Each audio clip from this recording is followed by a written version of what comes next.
বেঞ্চের উপর পায়ে পা তুলে বসে স্পিডের ক্যান হাতে চুমুক দিতে ব্যস্ত ইফতি। পাশে দাঁড়িয়ে রবিন সে।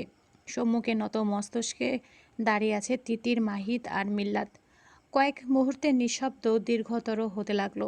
অবশেষে ক্যানটা ধীরে বেঞ্চের পাশে রেখে দৃষ্টি তুলল ইফতি। হিমশীতল দৃষ্টির সাথে তিনজনের দৃষ্টি বিনিময় হতে শুষ্ক ঢোক গেল, কিন্তু কিছু বলার সাহস পেল না, কারণ তারা খুব ভালো করে জানে ইফতির রাগ বজ্রপাতের মতো। কোথায় গিয়ে আঘাত হানবে তা আগে থেকে অনুমান করা যায় না। থমথমে কণ্ঠে জানতে চাইল ইফতি, লুল্লু প্রাণীর দল, তোরা কি আঙুল চুষছিলি যখন ওই বান্দির বেটি এক্সট্রা জলসা করছিল? রবিন মাথা নিচু করে দাঁড়িয়ে রইল। তিতির, মাহিদ আর মিল্লাত একে অপরের মুখ চাওয়াচাই করে। চারপাশে বয়ে যাওয়া মৃদুমন্দ বাতাসটুকু যেন এই মুহূর্তে ভারী হয়ে উঠছে।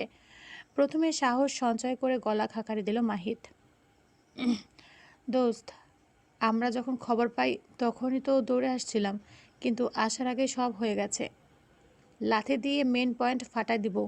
৬৯টি গার্লফ্রেন্ডের মুখ দেখে যাস তখন হারামি, দেখতে কিছুই পারবি মুখ দেখা যারা। মাহিদ স্বতঃস্ফূর্ত হয়ে দুই হাত নিচে চেপে ধরে একদম এক কদম পিছিয়ে গেল। আস্তাগফিরুল্লাহ দোস্ত, এত নিষ্ঠুর হোস না, মানুষের ভবিষ্যৎ বলে একটা জিনিস আছে। তিতির ঠোঁট কামড়ে হাসি চেপে রাখার ব্যর্থ চেষ্টা করতে থাকে। এই মুহূর্তে হাসা আর খাল কেটে কুমিরের পুকুরে লাফ মারা একই জিনিস। অকালে নিজের জীবনকে খোয়াতে চাই। মিল্লাতে অন্যদিকে চেয়ে আছে, কিন্তু বেচারির কাঁধ হাসির তোড়ে কেঁপে কেঁপে উঠছে। এমনকি এতক্ষণ গম্ভীর হয়ে থাকা রবিনের মুখেও ক্ষীণ হাসির রেখা ফুটে উঠেছে। ইফতি তীক্ষ্ণ দৃষ্টিতে একবার সবার দিকে তাকাতেই মুহূর্তেই হাসির রেশ মিলিয়ে গেল। খুব মজা লাগতেছে? চারজনই একসঙ্গে মাথা নেড়ে বলল, না, একদমই না। ইফতি ধীর পায়ে বেঞ্চ থেকে নেমে দাঁড়ালো। হাতে ধরা স্পিডের ক্যানটা অন্যমনস্ক ভঙ্গিতে ঘোরাতে ঘোরাতে মাহিতের সামনে এসে থামলো। বেচারা মাহিত ভয়ে ততস্থ, না জানি সখী তার কখন ভবিষ্যৎ অন্ধকার করে দেয়। কিন্তু ইফতি ওদের দিকে তেমন একটা মনোযোগ না দিয়ে সামনের দিকে অগ্রসর হলো। সবাই হতবম্বের ন্যায় দাঁড়িয়ে চেয়ে থাকে। আজ আবার সূর্য কোন দিকে উঠলো, এই মেয়ে ওদের কিছুই বলল না।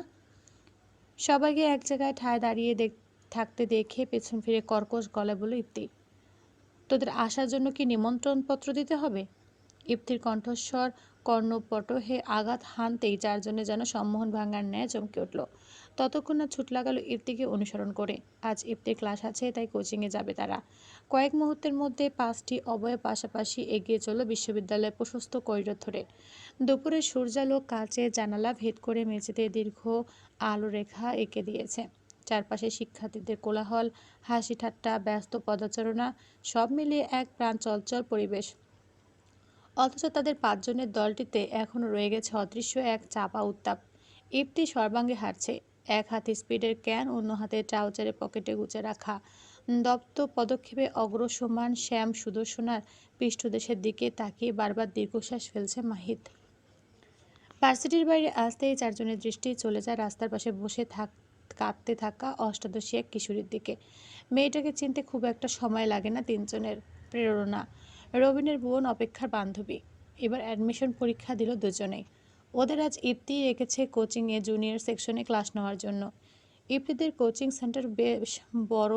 ঢাকা এবং রাজশাহীতে অনেকগুলো শাখা আছে। শিক্ষার্থীর সংখ্যাও কম নয়। স্বল্প খরচে শিক্ষার্থীদের পড়ার ব্যবস্থা করে দিয়েছে ইফতি। মাধ্যমিক, উচ্চ মাধ্যমিক এবং অ্যাডমিশন সব শ্রেণীর শিক্ষার্থীদের জন্য আলাদা আলাদা ক্লাস আছে এসটি কোচিং সেন্টারে। অপেক্ষা আর প্রেরণা দুজনে মেধাবী, তাই মাধ্যমিক সেকশনে ক্লাস নেওয়ার দায়িত্ব দিয়েছে ইফতি তাদের। রাস্তার একপাশে পুরনো কৃষ্ণচারা গাছের ছায়াতলে বসে আছে প্রেরণা। দুহাতের মুঠোয় মুখ গুজে অনবরত কেঁদে চলেছে সে। কাঁধ দুটো বারবার কেঁপে উঠছে, যেন বুকের ভেতর জমে থাকা সমস্ত যন্ত্রণা অশ্রু স্রোতে উপচে পড়তে চাইছে। পাশে মাটিতে ছড়িয়ে রয়েছে কয়েকটি বই, একটি স্বচ্ছ ফাইল এবং ভর্তির প্রয়োজনীয় কিছু কাগজপত্র। বাতাসের দোলায় সেগুলোর কোণা বরাবর উল্টে যাচ্ছে, অথচ সেদিকে বিন্দুমাত্র ভ্রুক্ষেপ নেই মেয়েটির। রবিন বিস্মিত স্বরে বলে উঠল, আরে এটা তো প্রেরণা। তিতিরের ভ্রু যুগল কুঞ্চিত হয়ে এলো। ও এখানে বসে কাঁদছে কেন? মিল্লা তো উদ্বিগ্ন হয়ে বলল, অপেক্ষা কোথায়? ওরা তো সবসময় একসঙ্গেই থাকে। মাহিত কিছুক্ষণ মেয়েটির দিকে তাকিয়ে থেকে নিচু স্বরে বলল, মনে হয় বড় কিছু হয়েছে, না হলে প্রেরণার মতো মেয়ে রাস্তার পাশে এভাবে বসে কাঁদবে না। ইতিমধ্যে ইপ্তির পদক্ষেপ থেমে গেছে।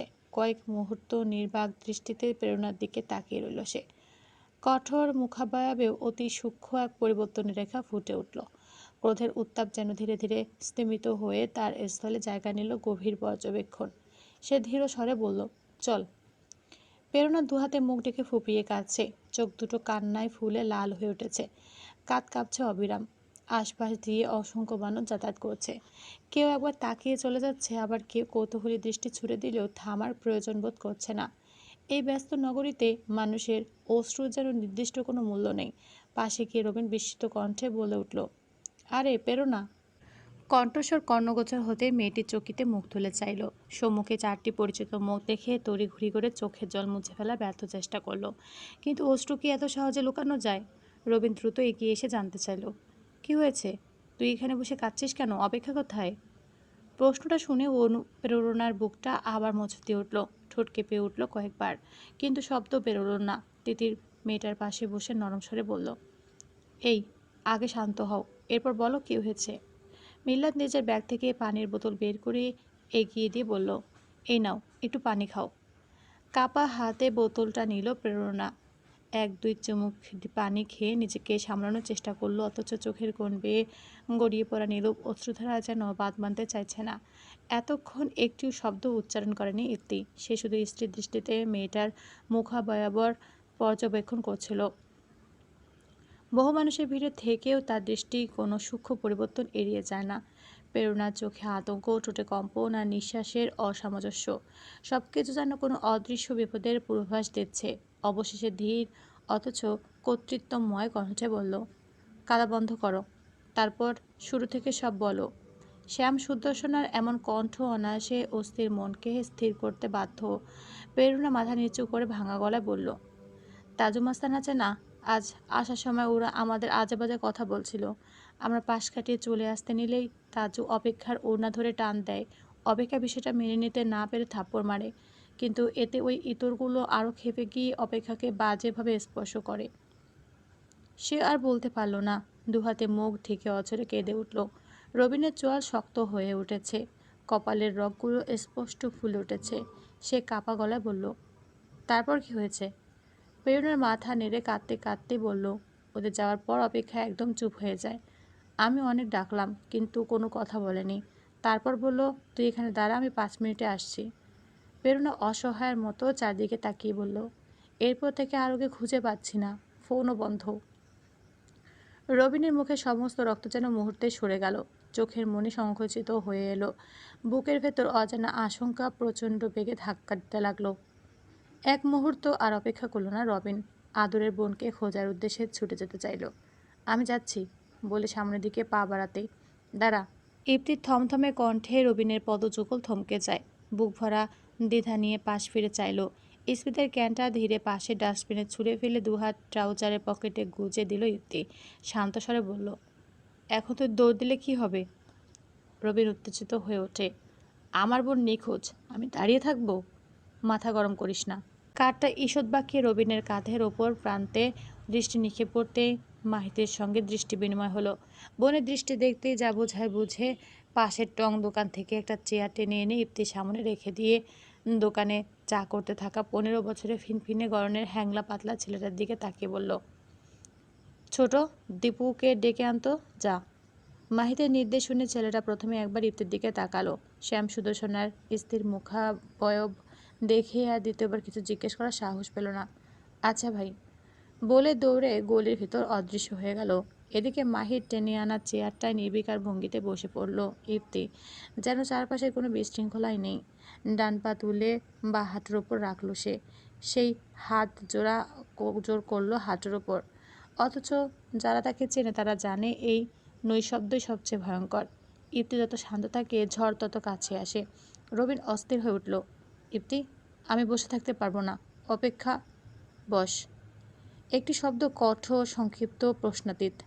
রবিন দাঁতে দাঁত চেপে রইল, বুকের ভেতর আগ্নেয়গিরির মতো ক্রোধ আর উৎকণ্ঠা জমল। শেষ পর্যন্ত আর এক পাও বাড়ালো না।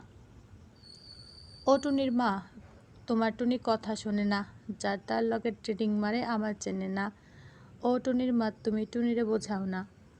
অস্বস্তিকর পুরুষালী কণ্ঠে রাস্তায় যাতায়াত করা মেয়েরা থমকে যাচ্ছে। এই রাস্তা পেরোনোর সময় মেয়েদের ভিতর যেন আলাদা রকমের আতঙ্ক কাজ করে।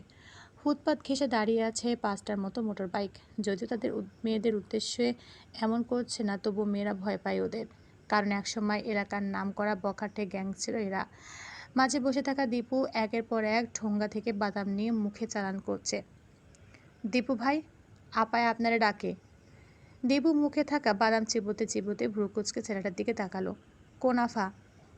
কন যাইব না, তাহলে আপনি যাইবেন না? এখন তাড়াতাড়ি আহেন।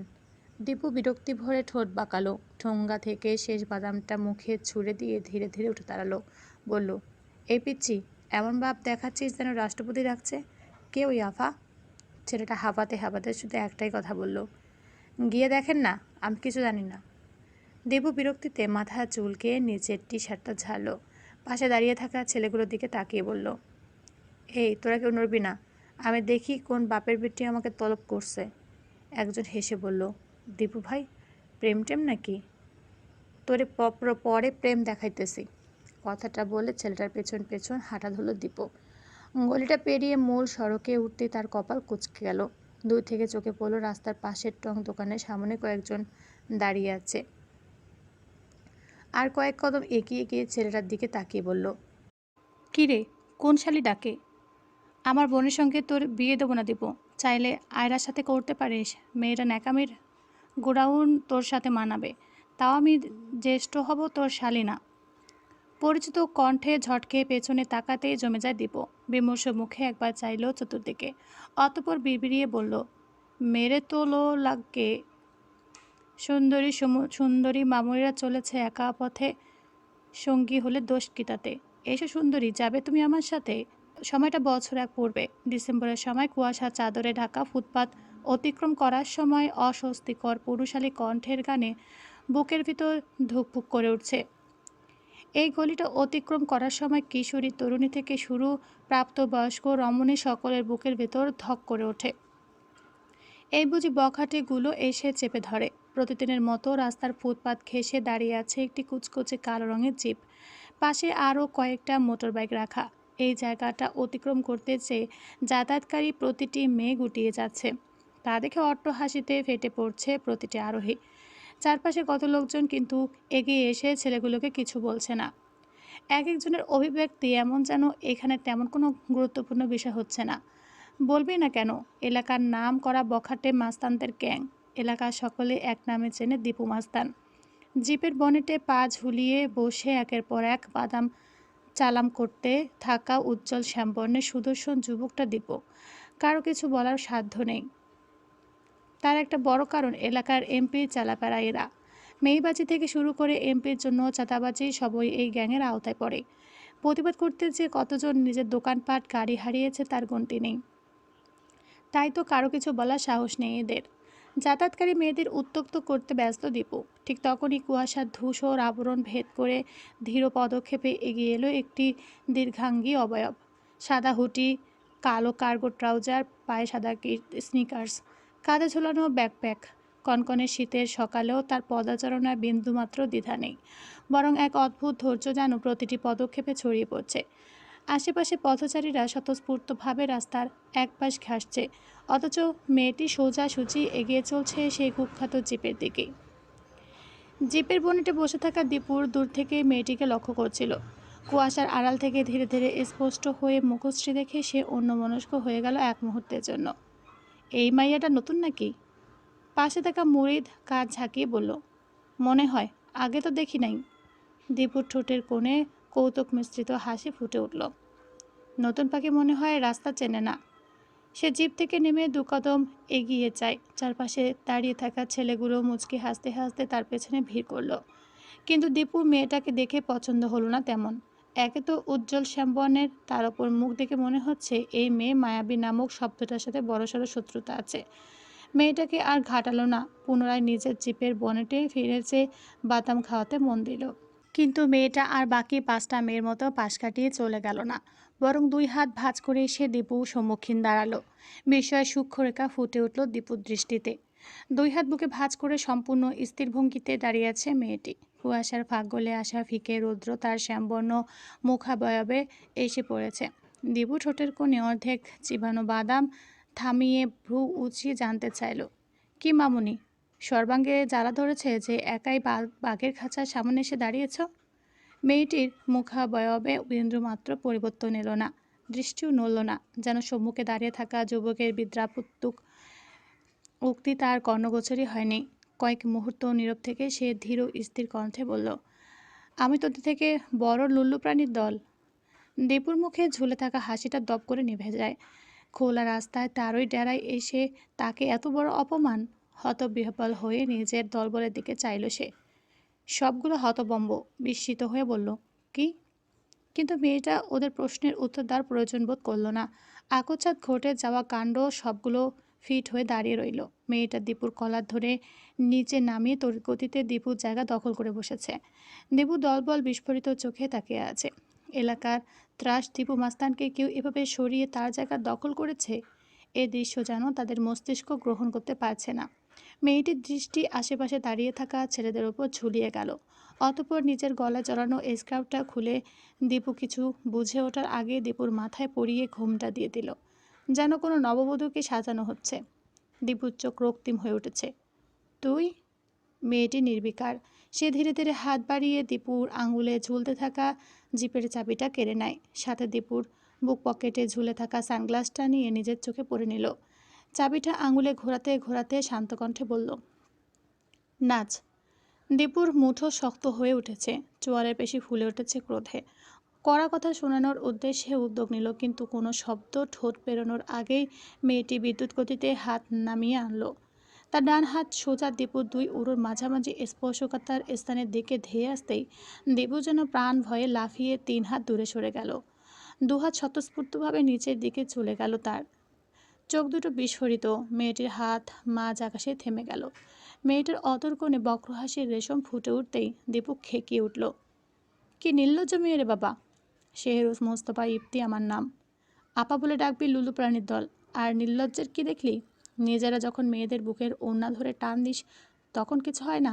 তোদের বুক তো খোলাই থাকে, যায় আসে না। তাই যেটা ঢাকা থাকে সেটাই হাত মারার চেষ্টা করলাম। কিন্তু তুই তো লজ্জাবতী। ঠিক তখনই পেছনের সারিতে দাঁড়িয়ে থাকা মুরিদ হঠাৎ বিস্ফোরিত চোখে মেয়েটার দিকে আরও একবার তাকালো। পরক্ষণে তার মুখের রক্ত যেন এক নিমেষে উধাও হয়ে গেল। সে কাপা কণ্ঠে বলে উঠল, দীপু ভাই। দীপু বিরক্ত চোখে তাকালো। কি?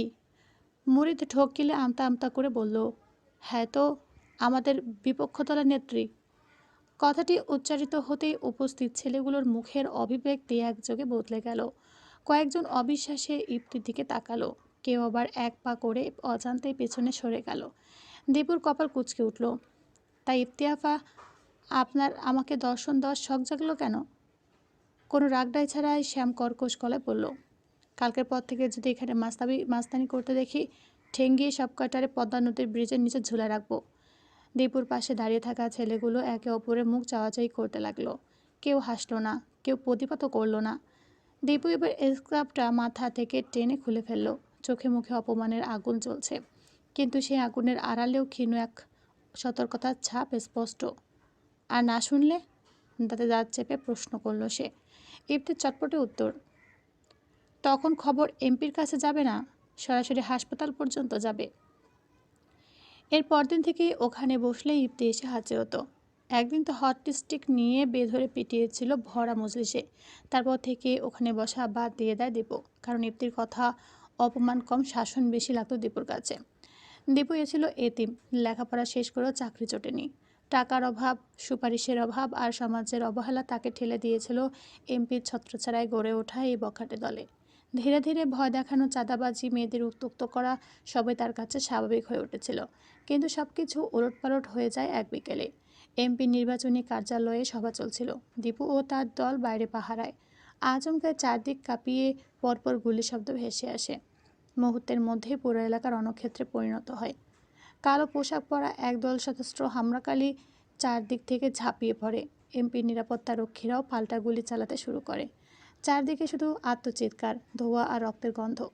সেদিন দীপু এমপি তৌহিদকে বাঁচানোর জন্য নিজের সর্বোচ্চ দেয়, কিন্তু পরিবর্তে ওর কপালে সামান্য হাসপাতালটাও জোটেনি। সে ভেবেছিল একটু পরে কেউ ফিরে আসবে, অন্তত একজন। এতদিন যাদের জন্য জীবন বাজি রেখে কাজ করেছে তাদের মধ্যে কেউ একজন, কিন্তু না। একটা গাড়িও থামেনি দীপুর জন্য, যেন ওর জীবনের কোনো মূল্যই নেই মানুষগুলোর কাছে। সেদিন প্রথমবারের মতো আপনার মানুষের প্রয়োজন বোধ করেছিল সে। ব্যথায় চেয়েও বেশি জ্বলছিল বুকের ভেতরে। বিশ্বাস ভাঙা ঝাপসা চোখে আকাশের দিকে তাকিয়ে সে বিড়বিড় করে বলল, এত বছর এটাই ছিল আমার দাম। সেদিন একটা মেয়ে রাস্তা থেকে তুলে নিয়ে যে হাসপাতালে ভর্তি করিয়েছিল দীপুকে। মেয়েটা আর কেউ নয়, ইপ্তি ছিল। সুস্থ হওয়ার পর ইপ্তি তাকে নিজের কোচিংয়ে শিক্ষক বানিয়ে দেয়। বিদায় নেওয়ার সময় শুধু একটি কথাই বলেছিল, সুযোগ সবাই দ্বিতীয়বার পায় না দীপু, আমি তোকে দিলাম, এবার কি হবি সেটা তুই ঠিক কর। সেদিন থেকে দীপু মস্তানের মৃত্যু হয়েছিল। বেঁচে উঠেছিল শুধু দীপু নামের একটা মানুষ। কিরে লুল্লু প্রাণী, কি ভাবোস? ইপ্তির কর্কশ কণ্ঠে অতীত থেকে ছিটকে এসে বর্তমানে ধাক্কা খেল দীপু। দীপু কয়েক সেকেন্ড নির্বাক হয়ে ইপ্তির মুখের দিকে তাকিয়ে রইল। তারপর বিব্রত ভঙ্গিতে ঘাট চুলকে শুকনো হাসি দিয়ে ইপ্তির পা ধরে ঝুলে পড়ল। তোমাকে শালি বলিনি, কসম, বলে দু হাতে ইপ্তির পা আঁকড়ে ধরল দীপু। মুখে এমন এক করুণ ভাব যেন পৃথিবীর সবচেয়ে নির্দোষ মানুষ সেই। ইপ্তির নিচে তাকিয়ে কয়েক সেকেন্ড নির্বিকার দৃষ্টিতে লোকটার দিকে চেয়ে রইল। তারপর ভ্রু কুঁচকে বলল, পা ছাড়। দীপু আরও শক্ত করে জড়িয়ে ধরল। ছাড়বো না, আগে কসম খাও আজকে হকিস্টিক উঠাবা না। পাশে দাঁড়িয়ে থাকা মাহিত হেসে বলল, দেখছিস, একসময় এলাকার মাস্তান ছিল, এখন আপার পায়ের স্থায়ী অলংকার। দীপু বন্ধুর দিকে অগ্নিদৃষ্টি নিক্ষেপ করতে মাহিত মুখ ভটকানি দিল। তিতির আর মিল্লাত ঠোঁট কামড়ে হাসতে ব্যস্ত দীপুর অবস্থা দেখে। ছেলেটা ওদের থেকে বয়সে 1-2 বছরে বড়, কিন্তু সম্পর্ক একদম বন্ধুর মতো। ইপ্তি কপাল কুঁচকে একবার শুধু বলল, পা ছাড়। ততক্ষণাৎ বাধ্য ছেলের মতো সঙ্গে সঙ্গে ইপ্তির পা ছেড়ে উঠে দাঁড়ালো। জামা কাপড়ে ধুলো ঝাড়তে ঝাড়তে এমন মুখ করে দাঁড়িয়ে রইল যেন একটু আগে ঘটনাটা তার জীবনের সবচেয়ে বড় অপমান। ইপ্তি দুহাত বুকের উপর ভাঁজ করে নির্লিপ্ত গলায় জিজ্ঞেস করল, তাজু মাস্তানের বোন রিয়াকে চিনিস না? প্রশ্নটা শুনে দীপু ভ্রু কুঁচকে কয়েক সেকেন্ড ভাবল, তারপর স্বভাবসুলভ ভঙ্গিতে মুখ খুলল, কেন ওই সবরুটে ঠোঁট ছেড়ে রাখায় সম্মুখে ইপ্তিকে দেখে আর পিঠে মাহিতের চাপড় খেয়ে বাকি গিরে নিল দীপু। না মানে, ওই বেহায়াকে দিয়ে কি করবে? নিশ্চিত মাহিতের সাথে বিয়ে দেবে। শালির সাথে মাহিতের বেজায় যায়, কিন্তু আপা, ওই শালাও চরিত্রহীন, ওই শালিও। মাহিত খেকিয়ে উঠল, আমি ওর মতো শুয়ে বেড়াই না হারামি। মাহিতের কথা উত্তর না দিয়ে জানতে চাইল দীপু, কেন, কি হয়েছে? যা তাজু আর ওর বোনকে ধরে নিয়ে আয়, ওর সামনে ওর বোনকে উত্ত্যক্ত করা হবে। হারিমিকেও বোঝাও অন্যের বোন উত্ত্যক্ত করায় সে ভাইয়ের কেমন লাগে। কাকে উত্ত্যক্ত করেছে? অপেক্ষাকে। আর আমি যতদূর জানি অপেক্ষা আর রিয়া বান্ধবী ছিল, কিন্তু কিছু বিষয় নিয়ে ঝামেলা হয়েছিল দুজনের। এসব রিয়াই করিয়েছে ওর ভাইকে দিয়ে। যা, দুইটারে তুলে নিয়ে আয়। অপেক্ষা নামটা কর্ণগোচর হতেই দীপুর মুখাবয়বের সমস্ত ঔদ্ধত্য যেন নিমিষে বিলীন হয়ে গেল। মুহূর্তমাত্র পূর্বেও যে মানুষটি হাস্য পরিহাসে মত্ত ছিল, সেই এখন নিতর শিলাখণ্ডের ন্যায় দাঁড়িয়ে রইল। তার দৃষ্টিতে গভীরে জমাট বাঁধল এক অদ্ভুত শঙ্কা। বুকের ভেতরটা যেন অদৃশ্য কোনো অশুভ আশঙ্কায় ক্রমে ভারী হয়ে উঠল। কয়েক মুহূর্ত নীরব থেকে সে ধীর কণ্ঠে জিজ্ঞেস করল, অপেক্ষা এখন কোথায়? ইপ্তি নির্বিকার চোখে দীপুর দিকে তাকিয়ে বলল, মন খারাপ করে বাড়ি গেছি, শিওর, ওকে নিয়ে চিন্তা করিস না। রবিন এতক্ষণ নিজেকে সামলে রাখলো, এবার আর পারল না। রুদ্ধ কণ্ঠে সমস্ত ঘটনাটা সংক্ষেপে বলে ফেলল। প্রতিটি শব্দের সঙ্গে সঙ্গে দীপুর চোয়াল আরও শক্ত হতে থাকে, হাতের শিরাগুলো স্পষ্ট হয়ে ওঠে। হঠাৎই দীপু নিচু স্বরে বলে উঠল, তাজু নিজের কবর নিজেই খুঁড়ে ফেলেছে। তুমি এখানে বসো, আমি যাব আর 2 শালা শালিরে নিয়ে আসব। কৃষ্ণচূড়া গাছের সাথে বেঁধে রাখা হয়েছে তাজুকে। সম্মুখে পায়ের উপর পা তুলে বসে আছে ইপ্তি। হঠাৎ ইপ্তি ধীরে ধীরে বলল, তাজু, একটা প্রশ্ন করব? তাজু মাস্তান ভর কালো। এই মহিলার আশেপাশে থাকা আর ঘূর্ণিঝড় ঘর থেকে বের হওয়া একই জিনিস।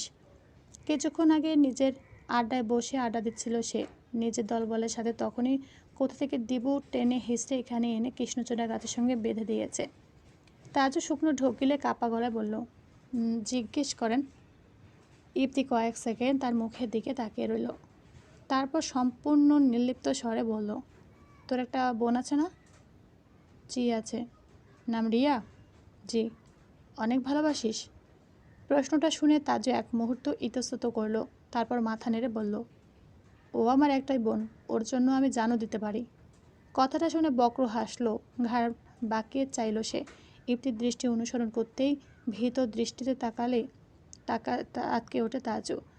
পেছনে মিল্লাত ওর বোন রিয়ার চুলের মুঠি ধরে দাঁড়িয়ে আছে। ইপ্তির দৃষ্টির সাথে দৃষ্টি বিনিময় হতে মেয়েটাকে ছিটকে রাখার মতো দাঁড় করালো ইপ্তির সামনে। ইপ্তির কণ্ঠস্বর এবার সামান্য খাদে নামলো। অন্যের বোনকে রাস্তায় উত্ত্যক্ত করলে নিজের কেমন লাগে সেটা তো তুই জানিস না। আজ তোকে সেই অনুভূতিটাই উপহার দেওয়া হবে। ইপ্তি একটু থামলো, তারপর চত্বরের এক কোণে অন্ধকারের দিকে তাকিয়ে ডাকলো, দীপু। ইপ্তির ডাক শেষ হতে না হতে অন্ধকারের আড়াল থেকে ধীর পায়ে এগিয়ে এলো দীপু। তাজুকে খুন করতে মন বলছে। এই মুহূর্তে ইপ্তি সামনে না থাকলে হয়তো ইচ্ছেটাই আমলও করে ফেলতো সে। দীপুর কলিজায় হাত দেয়, কত বড় সাহস সেই শালার। রিয়া মেয়েটার মুখে স্পষ্ট আতঙ্ক। ভাইকে গাছে বাঁধা অবস্থায় দেখে সে ছুটে যেতে চাইল, কিন্তু মাহিদ আলতো করে তার পথ আটকে দিল। এই মেয়ে দাঁড়াও। মেয়েটা বিভ্রান্ত হয়ে থমকে দাঁড়ায়। সম্মুখে আসনরত ইপ্তিকে দেখে ত্রাসিত নয়ন আটকে উঠল। যা বোঝার বুঝে গেছে সে। ইপ্তি সেসব পাত্তা না দিয়ে আদেশের উদ্দেশ্যে দৃষ্টি নিক্ষেপ করলো দীপুর দিকে। ইপ্তির ইশারা বুঝে রিয়ার দিকে কয়েক কদম এগিয়ে গেল সে। দীপু রিয়ার দিকে এক কদম এগিয়ে যেতে তাজু গাছের সাথে বাঁধা অবস্থাতেই পাগলের মতো চিৎকার করে উঠল, দীপু ভাই, খোদার দোহাই লাগে, আমার বোনটারে কিছু কইরেন না। ও মেয়ে মানুষ, ও মেয়ে মানুষ। দীপু আচমকাই ঘুরে তাজু শার্টের কলার চেপে ধরল। আর অপেক্ষা? ও কি ছিল রে হারামি? যখন তোর বোন রিয়া তোকে উস্কানি দিয়া অপেক্ষার পেছনে লাগাইছিল, তখন তুই ওর পথ আগলাইয়া দাঁড়াইছিলি। তখন মনে ছিল না ও একটা মেয়ে, ও কারো বোন, কারো। ততক্ষণে ইপ্তি আর রবিনের হাতে দলের ছেলেরা এসে হকি স্টিক তুলে দিয়েছে। জিনিসটা ইপ্তির বেজায় প্রিয়। ইপ্তি হকি স্টিকটা নিজের হাতে নিয়ে ধীরে ধীরে তাজুর সামনে গিয়ে দাঁড়ালো। এই ছেলের ভাগ্যে মার তখনই লিখিত হয়ে গেছে যখন প্রেরণা কাঁদতে দেখেছে ইপ্তি। মেয়েটাকে অপেক্ষার কাছে পাঠিয়ে দিয়েছে। সে ওয়াদা করেছে ওদের সাথে হওয়া অবিচারের শাস্তি দেবে এই জানোয়ারগুলোকে। ইপ্তি হুঙ্কার দিয়ে বলল, জানিসটা এটা আমার এরিয়া। আমার এরিয়ায় আমারই প্রতিষ্ঠানের মেয়েদের সাথে এমন করার সাহস কই পেলি তুই? তাজুর ঠোঁট শুকিয়ে কাঠ, মাথা নিচু করে এসেছে। তবুও কাপা গলায় বলল, ভুল হয়েছে আফা, আর হবে না। কথাটা মুখ থেকে নিঃসৃত হতে দেরি হলেও ইফতিয়ার রবিনের হকি স্টিক তাজুর শরীর স্পর্শ করতে দেরি হলো না। এক প্রকার বেধরে পেটল ইফতি ওকে। হকি স্টিকের পরপর আঘাতে তাজুর আত্মচিৎকার চারপাশে নীরবতার চিরে ছড়িয়ে পড়তে থাকে। প্রতিটি আঘাত যেন শুধু তাজুর শরীরে নয়, এই মানসিকতার উপরও আঁচড়ে পড়ছে। সে মানসিকতা নারীদের দুর্বল ভেবে তাদের অসম্মান করতে শেখায়। একসময় ইপ্তি নিজেই থেমে গেল। দ্রুত শ্বাস প্রশ্বাসের ফলে ওঠানামা করছে ওর বুক। হকি স্টিকটা কাঁধে তুলে ঠান্ডা চোখে তাদের দিকে তাকিয়ে বলল, এই মাটা অপেক্ষার জন্য না, এই মাটা তাদের জন্য যারা ভাবে মেয়েদের ভয় দেখানো পুরুষত্ব। ইপ্তি খেয়াল করলো না একজোড়া চোখ ওর এই কার্যক্রম গভীরভাবে পর্যবেক্ষণ করছে। দূর থেকে একটা সিমেন্টের খুঁটিতে ভর দিয়ে এক পা আর আড়ি ভাঁজ করে দাঁড়িয়ে তেহরাম। সম্মুখে ঘটা দৃশ্য বেশ মনোযোগ দিয়ে দেখছে সে, যেন কোনো গুরুত্বপূর্ণ ডকুমেন্টারি প্লে করা হয়েছে তার চোখের সামনে। শ্যামসুদর্শনের প্রতিটি পদক্ষেপ তাকে যতটা না অবাক করছে তার সে বেশি বিরক্ত করছে। বখাটেদের উত্তক্ত আচরণে যেই রমণী ভীত দৃষ্টি হরিণীর ন্যায় ছলছলিয়ে ওঠে না, সেই রমণী কোন পুরুষে চাইবে? কোন পুরুষ এই নারীর মায়া জড়াবে যার কিনা পুরুষের ছায়াতলে নিরাপদ আশ্রয় খোঁজার প্রয়োজনটুকুই নেই? এই মেয়ের ভেতরে তো কোনো মেয়েলি ভাবই নেই। বোধহয় ছেলে হতে যে ভুলক্রমে মেয়ে হয়ে জন্মেছিল। ভাবতে ভাবতে কারো চোখের ওপর চোখ পড়ার পূর্বের নীরবে সরে গেল। ইউনিভার্সিটি এত ঝামেলা শেষে কোচিংয়ে ক্লাস আর পার্টি অফিস করে আবার রবীন্দ্রের বাড়ি গিয়েছিল অপেক্ষা মেয়েটাকে দেখতে। তাই বাড়ি ফিরতে বেশ দেরি হয়ে গেছে ইফতির। ইফতিকে বাড়িতে প্রবেশ করতে দেখে ইয়াসির মুস্তফা এক প্রকার ব্যগ্র পদে ছুটে গিয়ে ইফতির পথ আগলে দাঁড়ান। ভ্রুকুচকে নিজের রাস্তা বাধাকে আপাদমস্তক পর্যবেক্ষণ করে নিয়ে পুরোনার পাশ কাটিয়ে যেতে উদ্যত হয় ইফতি। পরক্ষণে শ্রবণেন্দ্রিয়তে শুলের মতো বিঁধল একটা বাক্য। মুহূর্তে শ্যাম সুদর্শনার পা থমকে যায়। ছট করে পিছন ফিরে জন্মদাতার দিকে অগ্নির দৃষ্টি নিক্ষিপ্ত করে চাইতেই ইয়াসির মুস্তফা পুনরায় কর্কশ কণ্ঠে এক প্রকার চেঁচিয়ে ওঠেন, কি বলেছি শুনতে পাওনি? আয়রার গহনা ছিল অর্পার কাছে, সেটা হারিয়ে গেছে।